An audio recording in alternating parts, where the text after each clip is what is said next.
बिस्मिल्लाहिर्रहमानिर्रहीम। अस्सलाम वालेकुम स्टूडेंट्स, वेलकम करता हूँ आपके अपने चैनल के नर्स में। जैसे कि आप लोग जानते हैं, हमने स्टार्ट किया है BS nursing first semester subject wise KMU की इंपॉर्टेंट स्लाइड। हमने पहली anatomy and physiology and microbiology की चैप्टर अपलोड की हुई है, आप देख सकते हैं फर्स्ट सेमेस्टर के। और आज हमारा टॉपिक है इंग्लिश का प्रेजेंटेशन पर। जी हाँ, हमारे पास टोटल 20 स्लाइड है और 10 स्लाइड पर हम कुछ आप लोगों के साथ 10 MCQs भी शेयर करने वाले हैं कि इस टॉपिक से प्रेजेंटेशन से कौन से इंपॉर्टेंट MCQs आ सकते हैं और पिछले आए हैं। तो आइए वीडियो को स्टार्ट कर लेते हैं। और हमारे पास पहला स्लाइड है प्रेजेंटेशन। अब presentation is the means of communication. ये भी इंपॉर्टेंट है कि प्रेजेंटेशन क्या है, मीन्स ऑफ कम्युनिकेशन है that can be adapted to a various speaking situation. यानी कि हम इसे एडेप्ट कर सकते हैं, प्रेजेंटेशन को हम एडेप्ट कर सकते हैं मुख्तलिफ स्पीकिंग के दौरान। For example such is talking to a group, अगर हम किसी ग्रुप के साथ कम्युनिकेट करते हैं या बातें करते हैं, या एड्रेसिंग अ मीटिंग, या हम किसी ख़ास मीटिंग में अपनी आइडियाज़ या इंफॉर्मेशन के दूसरों के साथ शेयर करते हैं, और ब्रीफिंग अ टीम, या हम टीम को हम ब्रीफिंग देते हैं, इन्फॉर्म करते हैं, या हम इसके अलावा किसी कंपनी में प्रोडक्ट का एडवर्टाइजमेंट करते हैं। तो ये सारा कुछ कम्युनिकेशन है, और यही कम्युनिकेशन स्पीकिंग सिचुएशन में प्रेजेंटेशन कहलाता है। ओके जी, a presentation is in the context of public speaking can be described as an activity where the presenter present his her ideas है। अगर हम प्रेजेंटेशन को पब्लिक स्पीकिंग कॉन्टेक्स्ट में describe करना चाहे तो ये हमारे पास प्रेजेंटर क्या करता है, आइडियाज़ या इंफॉर्मेशन को दूसरों के साथ क्या करता है, शेयर करता है, प्रेजेंट करता है। Explain a process, provide information, process का एक्सप्लेन करना या इंफॉर्मेशन का प्रोवाइड करना। इसके अलावा राइज अ क्वेश्चन, या किसी क्वेश्चन को राइज करना रिगार्डिंग अ सब्जेक्ट, किसी भी सब्जेक्ट के हवाले से फॉर द पब्लिक डिबेट, किसी पब्लिक डिबेट के लिए। तो ये हमारे पास हुआ presentation in the context of public speaking. हमारे पास टाइप्स ऑफ प्रेजेंटेशन है, हमारे पास 5 most common types of presentation है। ओके जी, presentation can be presented for the different purposes है। प्रेजेंटेशन हम मुख्तलिफ पर्पस के लिए इस्तेमाल कर सकते हैं। Before presenting a presentation it is necessary that you have a clear idea. देखो जी, ये भी इंपॉर्टेंट MCQs है। बिफोर अ प्रेजेंटेशन प्रेजेंटेशन को प्रेजेंट करने से पहले आप लोगों को एक क्लियर आइडिया, स्पेसिफिक इंफॉर्मेशन होना चाहिए regarding the purpose of the presentation के पर्पस के हवाले से, कि मैं क्या प्रेजेंट करना चाह रहा हूँ, मैं क्या चाहता हूँ कि ऑडियंस क्या सीखे, मेरा जो इन्फॉर्मेशन है वो कौन सा इन्फॉर्मेशन है, एक ख़ास क्लियर स्पेसिफिक हो। तो ये भी इंपॉर्टेंट MCQs है। There are 5 most common types of presentation. Number 1 informative, persuasive, instructional, arousing, decision making. आइए इसको डिटेल में पढ़ते हैं और फिर उसके बाद हम इंपॉर्टेंट MCQs भी डिस्कस करने वाले हैं केमी के पास पेपर से। You might need to create informative presentation to explain important detail tied to a topic before in audience. Informative नाम से ज़ाहिर होता है वो प्रेजेंटेशन होता है जिसमें एक ख़ास इंफॉर्मेशन होता है। जी हाँ, एक एक्सप्लेन इंपॉर्टेंट डिटेल्स, एक ख़ास टॉपिक का एक ख़ास इंफॉर्मेशन होता है ऑडियंस के सामने। This type of presentation might a brief, एक ख़ास ब्रीफ होना चाहिए विद एसेंशियल इंफॉर्मेशन, ख़ास इंफॉर्मेशन के साथ। Such a presentation usually based on the facts, ये रियलिटी बेस्ड होता है। And avoids too many complicated detail, इसमें कोई ज़्यादा कॉम्प्लिकेटेड डिटेल्स नहीं होता। एंड अजम्पशन, तो ये हमारे पास रियलिस्टिक प्रेजेंटेशन होता है। इंफॉर्मेटिव, आपने 5 प्रेजेंटेशन में से याद रखना है कि ये रियलिस्टिक होता है। For example class lecture, research finding, technical information, results from experiments. तो ये हमारे पास ख़ास इंफॉर्मेशन होते हैं, रियलिटी बेस्ड होते हैं। परस्यूसिव का मतलब है कायल करना, राग़िब करना या कन्विंस करना ऑडियंस को किसी इंफॉर्मेशन के हवाले से। A persuasive perspective is a gate towards convincing audience to believe a specific point of view. आपकी जो स्पेसिफिक पॉइंट ऑफ व्यू है, जो इंफॉर्मेशन है, ऑडियंस को कन्विंस करना उसके मुताबिक। Such a presentation might conclude with a call to action है। इसका मतलब ये भी हो सकता है कि आप ऑडियंस को एक्शन होने पर क्या करते हैं, कायल करते हैं, कन्विंस करते हैं। एग्जांपल प्रोडक्ट डेमोज, अगर हम किसी कंपनी के प्रोडक्ट एडवर्टाइजमेंट करते हैं, प्रेजेंटिंग ऑन सोशल इशू के हवाले से, या डिबेट के हवाले से, तो ये हम क्या करते हैं, राइब करते हैं ऑडियंस को, या इसके अलावा हम कन्विंस करते हैं ऑडियंस को। तो ये हम परस्यूसिव, अपने नाम को याद रखना, ये भी इंपॉर्टेंट है, डायरेक्ट भी आ सकता है परस्यूसिव प्रेजेंटेशंस। हमारे पास अगला इंस्ट्रक्शन है। Instruction such a presentation might be providing audience with instruction. इसमें ऑडियंस को हम इंस्ट्रक्ट करते हैं, इंस्ट्रक्शन देते हैं, such is regarding a process, किसी प्रोसेस के हवाले से, और यूज़ ऑफ द प्रोडक्ट, किसी कंपनी के प्रोडक्ट के हवाले से। Such a presentation are usually longer. अभी इसमें इंपॉर्टेंट एमसीक्यूज कौन सा आया? यूजुअली लॉन्गर होता है। जैसे कि हमारे पास they require demonstration and detail explanation, इसमें डिटेल एक्सप्लेनेशन होता है of each aspect of topic का, टॉपिक के हर एक एस्पेक्ट को हम इसमें छेड़ते हैं। एग्जाम्पल कौन सा है? Tutorial for using software, software को यूज़ करना, डिवाइस और मशीन के हवाले से प्रेजेंट करना, employ orientation presentation, explanation of a course syllabus. तो ये हम क्या करते हैं इस प्रेजेंटेशन में? हम डिटेल एक्सप्लेन करते हैं, और इसके एग्जांपल आपने याद रखने हैं इंस्ट्रक्शनल प्रेजेंटेशन में। हमारे पास अगला जो है एरोजिंग। एरोजिंग का मतलब है डिज़ायर, ख्वाहिशमंद, emotional. This type of presentation means to make the audience think about a certain topic. इसमें आपने क्या करना है? ऑडियंस को सोचने पर मजबूर करना है। This can be appeal to the intellect and emotion to the audience to point them toward a certain point of view और to start a social debate है। इसमें आप क्या करते हैं? इंटेलेक्चुअल या इमोशनली ऑडियंस के साथ अटैच होते हैं। फॉर एग्जांपल रिलीजियस स्पीच में, मजहबी स्पीच में बिल्कुल इमोशनली अटैच होते हैं प्रेजेंटर ऑडियंस के साथ। या presentation about a Abu, Abu mean अगर किसी मजहबी में किसी चीज़ को हलाल हराम है, हराम के हवाले से। और इसके अलावा मोटिवेशनल स्पीच या प्रेजेंटेशन, तो ये सारा एरोजिंग है, इमोशनल बेस प्रेजेंटेशन है। हमारे पास है decision making presentation. Some presentation are conducted with the sole aim of providing fact to help the audience reach as a decision। कुछ इस तरह के प्रेजेंटेशन होते हैं कि आपने ऑडियंस को एक सतह पर लाना है जहां पर ऑडियंस डिसाइड करते हैं, यानी कि डिसीजन उसके बाद ले सकते हैं। This might include a business presentation. इसमें फॉर एग्जांपल बिजनेस प्रेजेंटेशन हो सकता है about sales, market share, profit, project, revenue and market competition. तो इसमें क्या होता है? मार्केट के और सब कुछ होता है, जिसमें आप जब एज ए लीडर ऑडियंस के सामने प्रेजेंट करते हैं तो फिर ऑडियंस अपना डिसीजन ले सकते हैं किसी प्रोडक्ट को लॉन्च करने के हवाले से, या कोई भी डिसीजन ले सकता है। इसके अलावा so that the board member might be able to decide. अगर कोई मेंबर बोर्ड है, कंफ्यूज है, तो प्रेजेंटेशन के बाद डिसीजन ले सकता है future course of the action for the company, किसी कंपनी के हवाले से। एग्जांपल हमारे पास है business meeting, presentation about legislation and laws. अगर किसी कानून साजी या लॉज के हवाले से कोई डिसीजन करना हो तो ये हमारे पास डिसीजन मेकिंग में आता है। हमारे पास से एलिमेंट्स ऑफ प्रेजेंटेशन इंपॉर्टेंट है। कौन कौन से एलिमेंट प्रेजेंटेशन में कौन कौन सी चीज़ों का ख्याल रखना है आपने? Making a presentation is a way communicating your thought and ideas to your audience. Presentation बनाने का मतलब है कि आपने ऑडियंस के साथ कम्युनिकेट करना है, अपने थॉट्स और आइडियाज को ऑडियंस के साथ शेयर करना है। Following are the key components of the presentation. जो नीचे दिए गए एलिमेंट्स है ये बहुत इंपॉर्टेंट है। कॉन्टेक्स्ट अभी हम डिटेल में पढ़ने वाले हैं। Presenter, audience, message, reaction methods, embodiments. तो आइए पढ़ते हैं कॉन्टेक्स्ट को। Context, ask yourself the following question to develop full understanding of the context of the presentation. Context वो पैराग्राफ, वो टॉपिक जो आप बनाते हो प्रेजेंटेशन के लिए, वो इन्फॉर्मेशन। लेकिन कॉन्टेक्स्ट का बनाने से पहले आपने अपने आप से कुछ क्वेश्चन पूछने हैं। कौन कौन से? When and where will have deliver presentation. आपने कब और कहाँ प्रेजेंटेशन देना है? लाइव देना है या प्री रिकॉर्डिंग आपने पहले से रिकॉर्ड करना है, या फेस टू फेस देना है? हमारे पास सेकंड क्वेश्चन है, will the presentation be a small group or a large group record, live or web based. क्या प्रेजेंटेशन को आपने किसी स्मॉल ग्रुप को देना है, या लार्ज क्राउड को, लाइव या वेब बेस, इंटरनेट बेस? इसके अलावा third question, what is the audience expecting. Audience क्या चाहते हैं, क्या एक्सपेक्ट करते हैं कि मैं इस प्रेजेंटेशन से क्या सीखने वाला हूँ? To learn from you and your presentation, आपके प्रेजेंटेशन से वो क्या सीखने वाले हैं? All this aspect will change the presentation.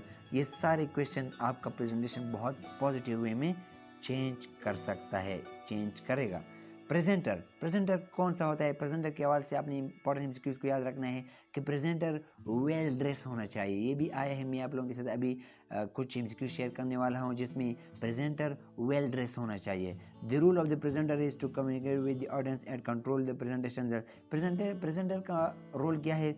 Communicate करना इस तरह का ऑडियंस के साथ कि आपने प्रेजेंटेशन पर कंट्रोल हो, ऑडियंस पर कंट्रोल हो। रिमेंबर तो that if you want some kind of interaction this may mean handing over the control to your audience. आप किसी भी किस्म के इंटरेक्शन ऑडियंस के साथ करते हैं, अगर कोई क्वेश्चन पूछना हो या कोई इन्फॉर्मेशन देना हो, तो आपका कंट्रोल होना चाहिए ऑडियंस के ऊपर, ये भी इम्पोर्टेंट है। ओके जी। इसके अलावा हमारे पास ऑडियंस किस तरह का होना चाहिए। Before preparing material for the presentation it is worth considering your perspective audience. यानी प्रेजेंटेशन को तैयार करने से पहले आपको कौन सी चीज़ों का ख्याल रखना है। Tailoring your talk to the audience is important and the following point should be considering. जी हाँ, आपने कौन सी चीज़ का ख्याल रखना है, आपने ऑडियंस के मुताबिक प्रेजेंटेशन देना है। फॉर एग्जांपल नीचे दी हुई पॉइंट्स को आपने याद रखना है। For example the size of the group और द ऑडियंस एक्सपेक्टेड, कितने लोग होने चाहिए, कितना साइज होना चाहिए ऑडियंस का। द एज रेंज, कौन से एज के आपके ऑडियंस होने चाहिए। Attack aim to retired people, for example किसी ज़्यादा एज वाले लोग को प्रेजेंटेशन देना बहुत डिफरेंट होता है कंपेयर टू टीनेजर। इसके अलावा जेंडर, मेल हो सकते हैं या फीमेल हो सकते हैं। इसी तरह कैपेबिलिटी ऑडियंस और well they be there out of interest, आपकी ऑडियंस दिलकश है, वो चाहते कि आपसे कुछ सीखे, इंटरेस्टेड है। Will you be speaking their work और लीजर टाइम, आप कौन से टाइम में प्रेजेंट करते हैं इन देयर वर्क। अगर वो फारग टाइम में है तो आप प्रेजेंट करते हैं, या वो अपने काम में मसरूफ़ है तब आप प्रेजेंट करते हैं। यानी आपने टाइम का ख्याल भी रखना है कि वो फारिग हो और आपको पूरा टाइम दे, इनके उनके जहन में कोई दूसरी चीज़ों के हवाले से चीज़ें ना हो। Do they know something about your subject already or well totally new to them, क्या आप जो प्रेजेंट करना चाहते हैं वो बिल्कुल न्यू है ऑडियंस को, या पहले वो इस टॉपिक के बारे में सुन चुके हैं। इस subject part of their work, क्या आप जो सब्जेक्ट प्रेजेंट करते हैं वो उनके काम का है, उनके काम का हिस्सा है। Are you there to inform, teach, stimulate और प्रोक, क्या आप कर सकते हैं, टीचिंग दे सकते हैं, स्टिमुलेट कर सकते हैं, मोटिवेट कर सकते हैं, प्रोवोक कर सकते हैं। ये भी इम्पोर्टेंट है कि आपने स्टिमुलेट भी करना है, ये भी इंस्क्यूज के लिए इम्पोर्टेंट है। Can you use the humour and if so what will be considered appropriate, आप आपका जो इंफॉर्मेशन है, क्या आप ह्यूमर मतलब कि आपने उनको कन्विंस करना जानते हैं आप। मैसेज, जी हाँ, द मैसेज और message are deliver by the presenter to the audience. Message हमारे पास ये हमारे प्रेजेंटेशन का वो पार्ट है जिसमें आप अपना मैसेज, अपना इंफॉर्मेशन ऑडियंस के साथ शेयर करते हैं। The message is deliver not just by spoken words, message का ये मतलब नहीं कि आप बस सिर्फ स्पोकन वर्ड्स आप उनको बोलते जा रहे हैं, बल्कि मतलब सिर्फ वर्बल कम्युनिकेशन नहीं होता, बल्कि but can be argued by the technique such is, इसमें टेक्निक का होना लाजमी होता है जब भी आप अपना मैसेज कन्वे करते हैं। वॉइस प्रोजेक्शन, यानी अगर कोई बात हो तो आपने आहिस्ता से बोलना है, उस इंफॉर्मेशन पर आपने ज़ोर देना है। वॉइस टोन, आपने किस तरह का वॉइस टोन इस्तेमाल करना है, इनकी हार्श या लो या लाउड। बॉडी लैंग्वेज, आपने बॉडी लैंग्वेज को प्रेजेंटेशन के दौरान किस तरह रखना है। गेस्चर, आई कॉन्टैक्ट, एटीट्यूड और authentic patient to display non verbal communication, तो इस हमारे नॉन वर्बल कम्युनिकेशन में आते हैं। एंड विजुअल एड, आप विजुअल एड तस्वीर इमेजेस की शक्ल में सच इज पॉइंट स्लाइड, ये भी इंपॉर्टेंट है कि आपने प्रेजेंटेशन किस चीज़ में तैयार करना है। ये इंपॉर्टेंट एमसीक्यूज आ सकता है, आया है, पावर पॉइंट स्लाइड में आपने इस्तेमाल करना है। तो सिर्फ मैसेज का कन्वे करना नहीं होता, बल्कि आपने इन सारी चीज़ों को अपने जहन में रखते हुए अपनी प्रेजेंटेशन देना है। The message will also be affected by the audience expectations, message जो होता है वो इफेक्टेड हो सकता है ऑडियंस के एक्सपेक्टेशन पे, यानी कि मैसेज का ऑडियंस का एक तरह का एक्सपेक्टेशन है और आप दूसरे इंफॉर्मेशन दे रहे तभी नहीं होता। फॉर एग्जांपल, अब यू हैव बीन बेल्ड is speaking on one particular topic and you choose to speak on another, then you will unlike to take your message on the board even if you present very well। अगर audience जो चाहते हैं आप वो message convey नहीं करते, यानी कि जिसके लिए वो आपके लिए आए हैं, जिस प्रेजेंटेशन के लिए, अगर आपने उस टॉपिक के बजाय दूसरा टॉपिक सेलेक्ट किया, तब अगर आप प्रेजेंटेशन अच्छा भी देते हैं तो उस प्रेजेंटेशन का कोई फ़ायदा नहीं। यानी कि ऑडियंस जो चाहता है, जो टॉपिक चाहता है, आपने उसी खास टॉपिक पर प्रेजेंटेशन देना है। दे विल जज your presentation a failure because you have not meet their expectation, अगर आपने इस तरह किया कि टॉपिक के बजाय दूसरा टॉपिक आपने लिया, प्रेजेंट किया, तो फिर आपका प्रेजेंटेशन फेल हुआ, तो ये भी इम्पॉर्टेंट है। हमारे पास 14 है और कुछ ही स्लाइड रहते हैं 20 में। Reactions. The audience reaction and therefore the success of the presenter will largely depend upon whether you as a presenter effectively communicate your message and whether it meet their expectations.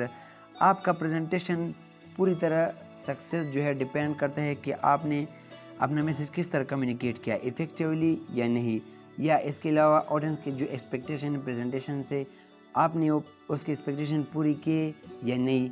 As a presenter you don't control the audience expectation. आप audience की expectation पर control नहीं कर सकते, लेकिन what you can do, आप क्या कर सकते हैं, find out what you have been told about you by the conference organizer. आपको ऑर्गेनाइजर ने क्या बताया है कि ऑडियंस क्या चाहते हैं, ऑडियंस क्या चाहते हैं कि आप क्या प्रेजेंट करें, तो आपने उनके मुताबिक प्रेजेंटेशन देना है। And what they are expecting to hear, वो क्या एक्सपेक्ट करना चाहते हैं कि वो सुने। Only if you know that you can confine to delivering something they will be meet expectation. इसके बाद अगर उनके ऑर्गेनाइज़र ने आपको बताया कि ऑडियंस ये चाहते हैं कि आप ये प्रेजेंट करें, तो उसके बाद अगर आपने प्रेजेंट किया तो फिर ऑडियंस का रिएक्शन और आपका प्रेजेंटेशन पूरी तरह सक्सेसफुल होने वाला है। हमारे पास है 15 slide. Method, how will be the presentation be delivered. कौन प्रेजेंटेशन आपने किस तरह के मेथड में डिलीवर करना है। Presentation are usually deliver direct to the audience. Presentation usually भी इंपॉर्टेंट है, डायरेक्ट टू ऑडियंस होता है, फेस टू फेस है। However there may be occasion where they are deliver from distance और इंटरनेट। हाँ, कभी कभी इंटरनेट के ज़रिए या दूर दराज से भी आप प्रेजेंट कर सकते हैं, वीडियो की शक्ल में, रिकॉर्डेड की शक्ल में, या इंटरनेट में जब आप पोस्ट करते हो, जैसे कि मैं यूट्यूब पर पोस्ट करने जा रहा हूँ। Then people may be able to access it for the sewerage year. तो इसके बाद पीपल को ये प्रेजेंटेशन एसेसेबल होता है, रीचेबल होता है, यानी कि फिर बाद में भी देख सकते हैं। This will mean that your contemporaneous reference should be keep to a minimum. इसका मतलब है कि जो हम अंग ये बार बार जो दोहराने वाली बात है वो उनको क्या होना चाहिए, कम से कम होना चाहिए, ताकि ऑडियंस बोर ना हो जाए। इम्पेडिमेंट्स का मतलब है कुछ फैक्टर इस तरह के होते हैं जो प्रेजेंटेशन के दौरान रुकावटें होते हैं। जी हाँ, many factor can influence the effectiveness of how your message is communicated to the audience. मुख्तलिफ फैक्टर्स इफेक्ट कर सकते हैं आपके मैसेज को जो आप कम्युनिकेट करते हैं दूसरे ऑडियंस के साथ। फॉर एग्जांपल कौन कौन से फैक्टर्स है, नॉइस, बैकग्राउंड नॉइस और अदर डिस्ट्रैक्शन, और वेली वार्म और कूल रूम। इसके अलावा time, day and state of the audience, alertness can the influence your audience, level of the concentration. तो ये सारी चीज़ें बैकग्राउंड नॉइस, कूल और हॉट टेम्परेचर, इसके अलावा ऑडियंस का कंसंट्रेशन, तो ये रुकावटें हो सकती है प्रेजेंटेशन के दौरान। लेकिन as a presenter you have to be prepare to cope with any such problem and try to keep your audience focus on your message. लेकिन प्रेजेंटेशन के दौरान अगर कोई रुकावटें होती है, इम्पेडिमेंट्स होती है, तो आपने क्या करना है, उसको कोप करना है, बर्दाश्त करना है और अपने मैसेज को जो है उस पर फोकस करना है, क्लियर है, उसको कम्युनिकेट करना है ऑडियंस के साथ। ओके जी, इसके अलावा means to present a presentation, हमारे पास अभी किस टाइप में हम प्रेजेंटेशन कर सकते हैं। अभी हमारे पास 3 स्लाइड रहते हैं। ओरल ओनली में हम क्या करते हैं, this may simply include a presentation speaking directly to the audience. इसमें हम ओरली स्पीकिंग करते हैं, प्रेजेंटेशन करते हैं without any visual aid, without किसी pictures. This type of presentation can be typically बहुत मुश्किल होता है, since it's can be have to grab audience attention. ये बहुत मुश्किल होता है कि आप ऑडियंस का अटेंशन ग्रैब करे विदाउट एनी विजुअल एड, किसी बगैर किसी photographs or pictures. If you are looking to give an oral presentation, you must have very good presentation skill and compelling a story to tell your audience. हाँ, आप एक काम कर सकते हैं कि आप ओरली अपना प्रेजेंटेशन का एक स्टोरी बनाते हैं, तब आपका प्रेजेंटेशन अच्छा होता है। Your audience is likely to be more interested in your presentation if you can present your ideas, concept and inspiration like a story. अगर आप अपने आइडियाज़ या अपनी एक्सप्लेनेशन को स्टोरी की शक्ल में एक्सप्लेन करते हो तो फिर तो बहुत अच्छा है, वरना बहुत मुश्किल होता है। While it might seem unlikely that someone would resort in audio only presentation, however, this too can be quite effective method for creating sense of mystery, for making your audience or pay more attention to the concept of presentation. इसके अलावा अगर आप सिर्फ audio की शक्ल में सिर्फ आप प्रेजेंट करते हैं, तब भी ये क्वाइट इफेक्टिव होता है for the sense of misery, यानी कि किसी ख़ास मैसेज को जब आप कन्विंस करना चाहते हो ऑडियंस के साथ, या उनका अटेंशन आप ग्रैब करना चाहते हो प्रेजेंटेशन के दौरान such a presentation might be presented in the form of story read or play audio to device है। इन्हें आप प्रेजेंट भी करते हो ओरली और आप डिवाइस की शक्ल में आप उस ऑडियो को भी प्ले करते हैं प्रेजेंटेशन के दौरान, तब भी इफेक्टिव हो सकता है। इसके अलावा हमारे पास है विजुअल हमारे पास विजुअल पैराग्राफ तस्वीर या स्लाइड की शक्ल में होती है। This might be include a set of images video playing or before audience के सामने आप वीडियो प्ले करते हैं। Such a presentation might include slides or video clip with text that audience required read understand visuals and silent animation with symbolic message or set of images played like slide show. इसमें आप video या cartoons या किसी भी symbolic तरह आप present करते हैं विजुअल प्रेजेंटेशन में। इसके अलावा विजुअल एंड ओरल में क्या होते हैं, आप इमेजेस भी दिखाते, वीडियोस भी दिखाते और एक्सप्लेन भी करती, तब तो ये मोस्ट कॉमन मेथड है, ये भी इंपॉर्टेंट है। मोस्ट कॉमन मेथड हमारे पास presenting a presentation visual and oral है। Whether it presenter directly or remotely presenting presentation or video present playing or before an audience, these of both visual and oral presentation is usually most effective method. ये बहुत most effective method होता है कि आप oral भी present करते हैं और विजुअल सब आप इमेजेस भी आप साथ दिखाते हैं। Presenting presentation such a presentation में आल्सो इंक्लूड बैकग्राउंड म्यूजिक भी होता है, साथ ऑडियो भी हो सकते हैं उसके साथ। और इसके अलावा other than presentation software can use with device like projector, इसमें आप प्रोजेक्टर का इस्तेमाल करते हैं या मॉनिटर टीवी स्क्रीन का इस्तेमाल करते हैं। Visual and oral presentation might also include photographs white boards and hand outs. तो हमारे पास सारे विजुअल एंड ओरल्स के एग्जाम्पल है। मोस्ट कॉमन हमारे पास विजुअल एंड ओरल है और मोस्ट डिफिकल्ट ओरल है। Tips for the effective presentation, अभी कुछ टिप्स है। Show your passion and connect with your audience. आप प्रेजेंटेशन के दौरान अपना पैशन शो करें कि मैं पैशन यानी मैं पसंद करना चाहता हूँ आप लोगों के साथ कम्युनिकेट करना और कनेक्ट करना ऑडियंस के साथ। Focus on your audience needs, audience को किस चीज़ की ज़रूरत है, वो क्या लर्न करना चाहते हैं आपसे। Keep it simple concentration your core message, खास मेन पॉइंट मकसद मैसेज पर आपने फोकस करने प्रेजेंटेशन के दौरान। Smile and make eye contact, बहुत ज़रूरी है स्माइल देना और आई कांटेक्ट ऑडियंस के साथ देना with your audience. Start strongly, आपने स्ट्रांगली स्टार्ट लेना है। Remember that 30 rule of slide show, आपने ये याद रखना है, ये भी इंपॉर्टेंट एमसीक्यूज की क्लास में आप लोगों के साथ अभी 10 एमसीक्यूज शेयर करने जा रहा हूँ, जिसमें ये एमसीक्यूज भी है कि आपने पावर पॉइंट में प्रेजेंटेशन तैयार करना है, पावर पॉइंट में, और 10-20-30 रूल को याद रखना है। इसका मतलब है कि आपका जो प्रेजेंटेशन है should not be more than 10 slide, यानी कि 10 स्लाइड से ज़्यादा नहीं होना चाहिए, और या इसके अलावा 20 मिनट से ज़्यादा नहीं होना चाहिए, और इसके अलावा फॉन्ट साइज़ जो है 30 से कम नहीं होना चाहिए, यानी देखने में बहुत मुश्किल होता है। यानी 10 से ज़्यादा नहीं होना चाहिए और 20 मिनट से ज़्यादा नहीं होना चाहिए, और इसके अलावा फॉन्ट साइज़ जो है 30 से कम नहीं होना चाहिए, यानी कि उसके बाद फिर मुश्किल होता है स्लाइड को पढ़ना है। तो ये भी इम्पोर्टेंट है। टेल स्टोरी, आपने प्रेजेंटेशन में स्टोरी को ऐड करना है। यूज़ योर वॉइस इफेक्टिवली, अपने वॉइस को इस्तेमाल करना है। यूज़ योर बॉडी को पोस्चर भी अपनी सही इस्तेमाल करना है। रिलैक्स, ब्रीथ एंड एन्जॉय, आपने प्रेजेंटेशन के दौरान रिलैक्स रहना है, ब्रीदिंग भी सही तरह से लेना है, नॉर्मल, और एंजॉय करना है प्रेजेंटेशन को। आइए मैं आप लोगों के साथ इंपॉर्टेंट एमसीक्यूज शेयर करता हूँ कि इस टॉपिक से कौन कौन से एमसीक्यूज आए हैं और आ सकते। पास पहला एमसीक्यूज है, a presentation in which presenter should dash with audience. Presentation के दौरान प्रेजेंटर क्या करता है, स्पेसिफिक या स्मॉल या लार्ज या मिक्स्ड, कौन सा इन्फॉर्मेशन शेयर करता है। स्पेसिफिक एंड क्लियर, प्रेजेंटेशन के दौरान presenter specific and clear message share करते हैं, मैंने आप लोगों को पहले भी बताया। इसके अलावा हमारे पास एमसीक्यूज है, 3 major element of the presenter that do not include. हमारे पास 3 मेजर एलिमेंट्स है जिसमें अगर एक ना हो, वो कौन सा ना हो तो कोई बात नहीं है। ऑडियंस, स्पेसिफिक कंटेंट, प्रेजेंटर या विजुअल एड। तो हमारे पास है विजुअल एड, बाकी ऑडियंस, स्पेसिफिक कंटेंट, प्रेजेंटर, इन तीनों का होना लाजमी है। अगर विजुअल एड ना हो तब भी कोई बात नहीं है। हमारे पास है, reading out a presentation is dash. Presentation के दौरान रीडिंग करना कैसा है, शुड नॉट अलाउड, ये अलाउड नहीं है। ओके जी। A good presenter should take well dash good physical appearance. जी हाँ, तो हमारे पास गुड फिजिकल अपीयरेंस होना चाहिए। हमारे पास अगला एमसीक्यूज है, dash is the most important part of the presentation. Beginning, जी हाँ, मिडल, एंड, ये हमारे पास वो ज़्यादातर नहीं है, लेकिन बिगिनिंग जो है बहुत इंपॉर्टेंट है।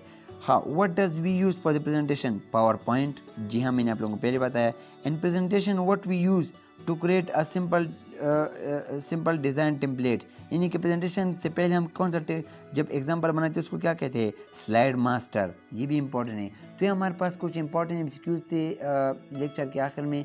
इंशाल्लाह मैं कोशिश करूँगा कि आगे भी मैं दूसरे सब्जेक्ट की भी वीडियो अपलोड करता जाऊँ। और आज तक इतना ही। अपना बहुत ख्याल रखिएगा, मेरे चैनल का भी और अपनी फैमिली का भी। अल्लाह हाफिज़।